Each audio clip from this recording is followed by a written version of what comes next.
The Queen and the Duke of Edinburgh will spend Christmas quietly at Windsor Castle and will not form a bubble with any other family members. The Queen 94, and Prince Philip, 99, traditionally spend the festive season with close family at Sandringham, in Norfolk. But, this year they will forego the festivities and remain at Windsor Castle, where they have been isolating with a bubble of staff since October. It is understood the Queen and the Duke of Edinburgh will not take advantage of the relaxed COVID restrictions to form a Christmas bubble with other households. It means the couple face spending Christmas Day without any of their 4 children for the first time since 1949, when the then Princess Elizabeth left a 1-year-old Charles in the UK so she could be with Prince Philip in Malta. Prince Charles and the Duchess of Cornwall will spend Christmas at Highgrove, in Gloucestershire, although they expect to see the Queen and Prince Philip at Windsor at some point over the festive season. Camilla will also spend time with her family. In Tier 2 regions, like Windsor, up to 6 people from different households are able to mix outdoors. This means the Queen and Prince Philip could meet with family members for horse riding or walks in the grounds of Windsor Castle. The couple are well accustomed to spending Christmas at Windsor Castle, having spent holidays at the castle before moving the celebration to Sandringham in 1988. The Duke and Duchess of Cambridge are likely to spend Christmas either at Anmer Hall, in Norfolk, or at the Middleton family home in Berkshire. Prince Edward, the Countess of Wessex and their children live at Bagshot Park, Surrey, while Princess Anne and her family live at Gatcombe Park, in Gloucestershire. Prince Andrew is the only one of the Queen's 4 children who lives in Windsor. The Queen won't attend a church service on Christmas Day in order to prevent crowds gathering but is expected to worship privately in Windsor Castle's private chapel. The Queen's love affair with the island began in 1949 when Prince Philip was made First Lieutenant on HMS Chequers. Later that year, Elizabeth's father, King George VI, suggested she joined her husband on Malta.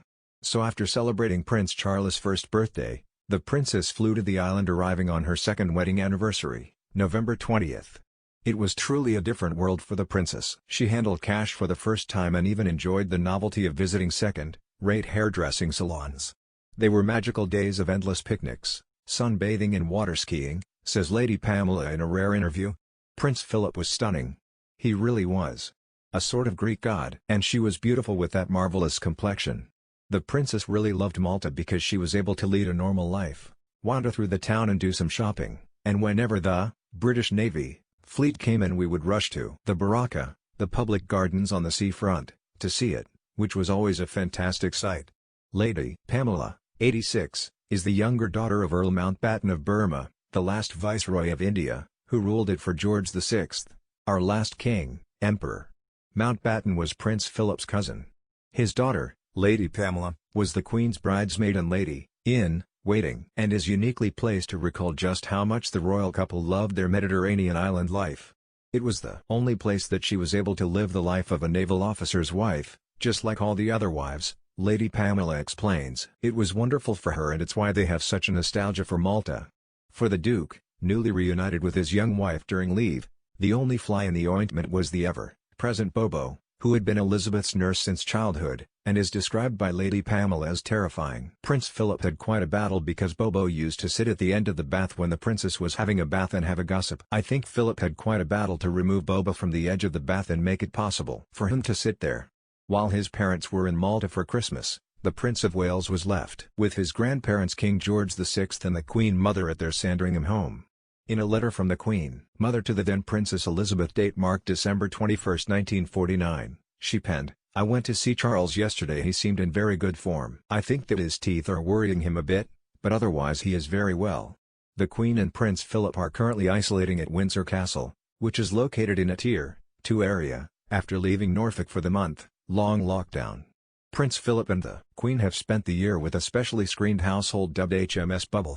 The Queen and the Duke had a summer holiday at Balmoral in August, but spent less than half their normal 10 weeks in Scotland due to coronavirus restrictions that limited visits from family and friends. Charles and Camilla, understood to be spending it alone at their home of Highgrove, but will see Queen and Philip at some point during the holidays. They will also see Camilla's children Tom Parker Bowles and Laurel Opes at some point. Prince William and Kate Middleton could spend Christmas at Anmer Hall, Norfolk, or with the Middletons in Berkshire. The Wessexes, Prince Edward and Sophie, are likely to spend Christmas at their home of Bagshot Park in Surrey. The Yorks, Prince Andrew and Sarah Ferguson, are likely to spend Christmas with Princess Eugenia and Princess Beatrice, as well as their husbands Jack Brooksbank and Edo Mapelli Motzi. They may spend Christmas at the Royal Lodge in Windsor. Princess Anne, The Princess Royal may spend Christmas with her children Zara Tindall and Peter Phillips and their families on their estate of Gatcombe. Prince Harry and Meghan Markle, the Sussexes, are spending Christmas in California. Prince Philip then wanted to return to Wood Farm and, in an unusual move, the Queen decided to join him before returning to Windsor last month. When she returned to Windsor alone at the start of October, the plan was for her to commute between Norfolk, Windsor and Buckingham Palace, where she could have official engagements. Seemingly, however, that has proved unworkable, and her only royal visit has been a trip to the Portondown Military Research Laboratory near Salisbury. The Queen has, however, found time for horse riding and has been spotted out in Windsor in recent days. Earlier today the Queen donned a cozy can-colored coat and headscarf as she rode out on her favorite black horse alongside her head groom Terry Pendry.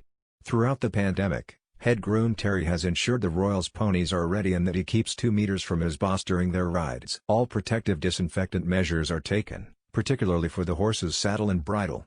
A devoted team of 22 staff have been working throughout this year to provide a protective shield around Elizabeth and Prince Philip, which Windsor Castle colleagues are calling HMS Bubble. It includes her favorite page Paul Wybrew, with whom she is so comfortable that they often watch TV together, and who co-starred in her James Bond skit for the London Olympics opening ceremony, as well as chefs, cleaners and officials. Led by Master of the Household Tony Johnston, Bert and the Queen's private secretary, Edward Young, the team have willingly agreed to live away from their own families for the duration of the lockdown.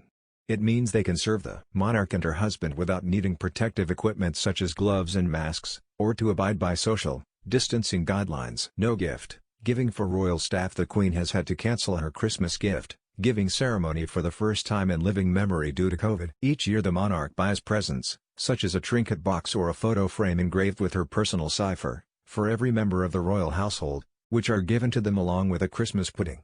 She personally hands over her token of appreciation to a small selection of staff, but this has been cancelled due to social distancing regulations and because the 94-year-old monarch needs to stay in a strict bubble. A royal source said, "It's as much a disappointment for her as it will be for them, as it's a hugely special time of the year." The palace's official Christmas party has also been cancelled.